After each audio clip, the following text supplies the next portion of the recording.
rules by which they regulate their relationship and their interactions with others. After the final installment of the series, someone came to me and said, Uncle Bo, you have to do the women's code as well. So for his sake, and to the many who wondered if women also have their code, their own unwritten rules they live by, I bring you the women's code.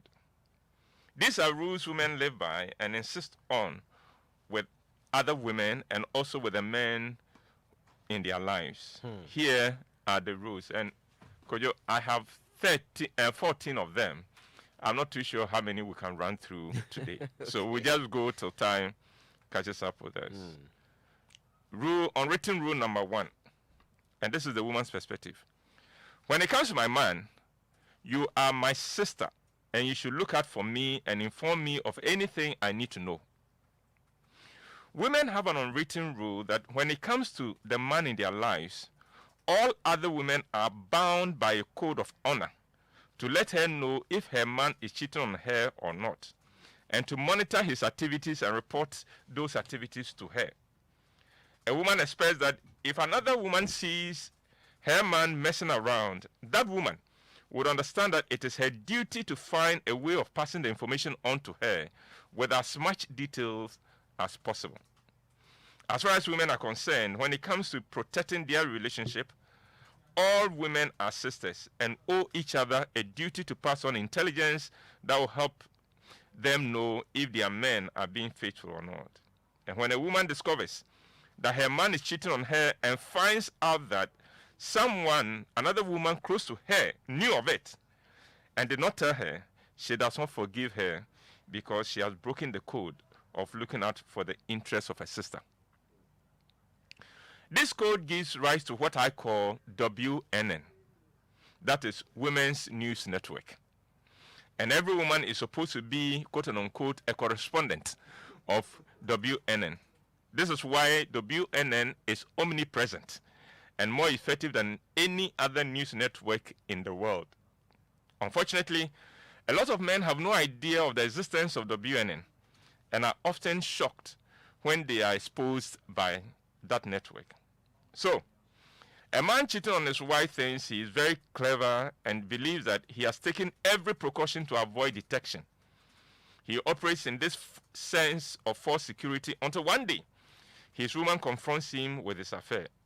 Now, because a man is very sure that he has been very careful not to be caught, and because he has no idea of the existence of WNN, his first reaction to the confrontation is to deny and act innocent and even offended. He acts offended because he does not know how much his woman, thanks to WNN, knows about the affair.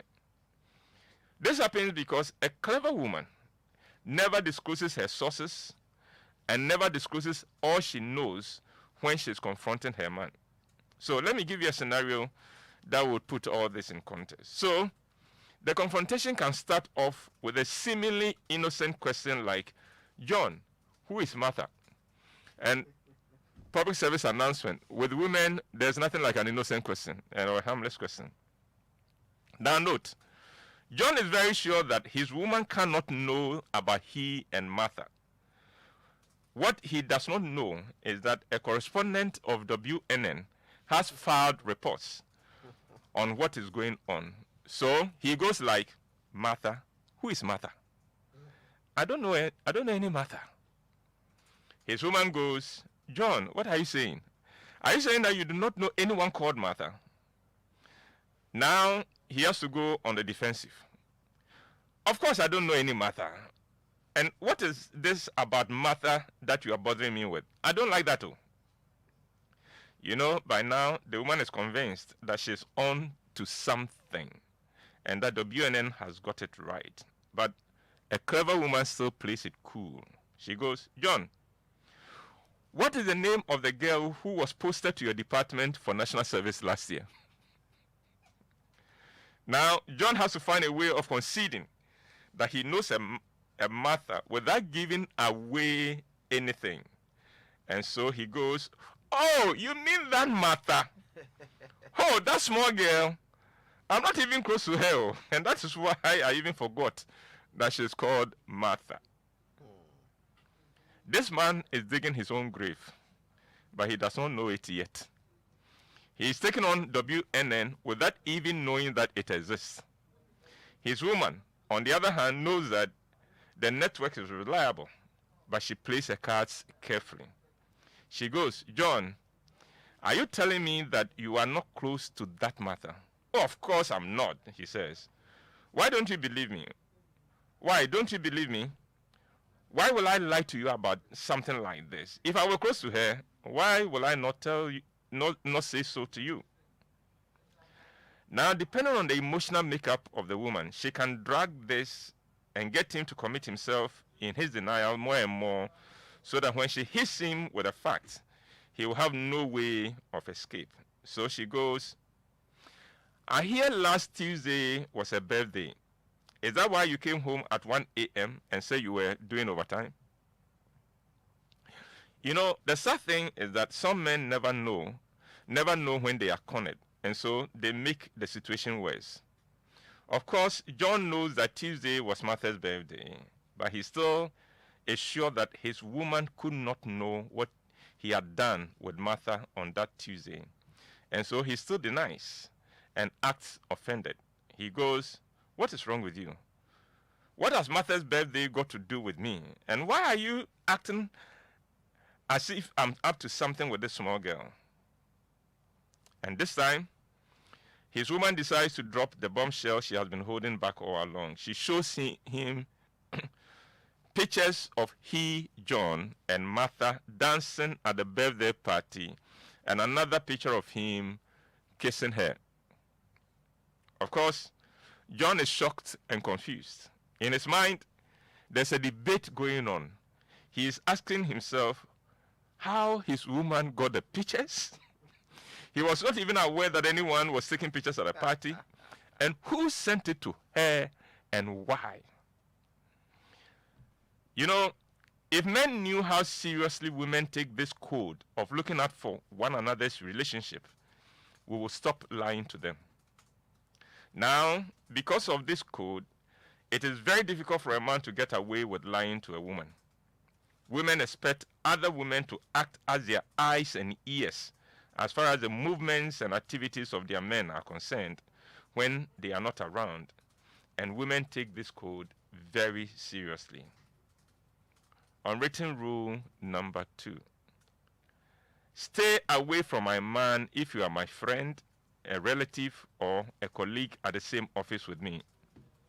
This rule is not too different from one of the men's code, and it flows from the first one.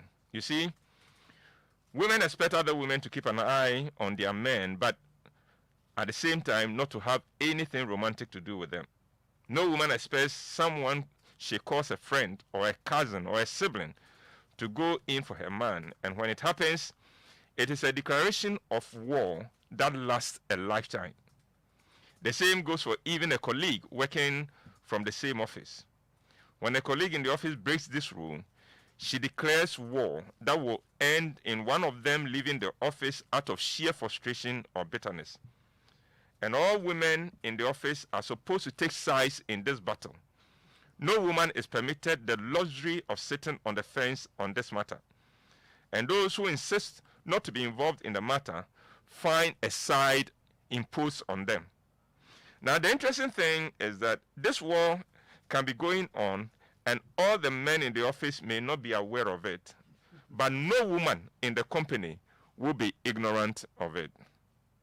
Kojo, time has not been a friend today, and so I'll end it here. Just to, thing was getting nice. Out of the 14, Ow. we'll see how many we can cover in the coming days. Until then, stay blessed, and remember, join me on Sunday for Matter Day Part 5. Uncle Ibo, it's always an education with you. Thank you so much for All that. right.